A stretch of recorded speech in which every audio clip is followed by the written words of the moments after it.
Friends, அஸ்ஸலாமு அலைக்கும். நம்ம இன்றைக்கி என்ன பார்க்க போகிறோம்னா செவரொட்டி வந்து ரொம்ப ஹெல்த்தியாக ஹீமோகுளோபின் அதிகப்படுத்தக்கூடிய ஒரு இது. ரொம்ப ரொம்ப டேஸ்ட்டாக சூப்பராக இருக்கும். நம்ம இதை எப்படி வைக்கிறதுன்னு பார்ப்போம் வாங்க. நம்ம செவரொட்டியை வந்து கடையில் வெட்டாமல் தான் வாங்கணும். இந்த மாதிரி வாங்கிட்டு வந்து நம்ம தான் வாஷ் பண்ணி வெட்டினோம்னா தான் நமக்கு சத்து அதிகமாக இருக்கும். இப்போ நம்ம இதை வாஷ் பண்ணி எடுத்துக்கலாம். இந்த மாதிரி நம்ம கட் பண்ணி எடுத்துக்கலாம். இங்கே பாருங்கள், நம்ம கட் பண்ணிட்டோம்னா இந்த மாதிரி ஃப்ரெஷ்ஷாக வரும். அதுக்கு தான் நம்மளே வாங்கி கட் பண்ணணும். இப்போ எப்படி செய்கிறதுன்னு பார்ப்போம். இதுக்கு நல்லெண்ணெய் தான் நம்ம யூஸ் பண்ணணும். ஒரு லைட்டாக 1 ஸ்பூன் அளவுக்கு நல்லெண்ணெய். எண்ணெய் காஞ்சதும் இந்த மாதிரி சின்ன வெங்காயம் நம்ம நீல வாக்கில் கட் பண்ணி எடுத்து வச்சுருக்கோம், அதையும் சேர்த்துக்கலாம்.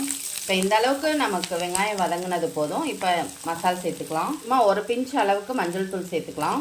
மிளகுத்தூள் ஒரு 1/2 ஸ்பூன் சேர்த்துக்கலாம். தேவையான அளவு உப்பு சேர்த்துக்கலாம். இதுக்கான மசாலா அவ்வளோதான்.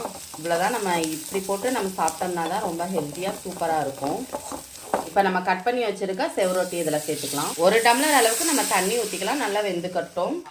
சூப்பராக ரெடி ஆயிடுச்சு நமக்கு செவரொட்டி.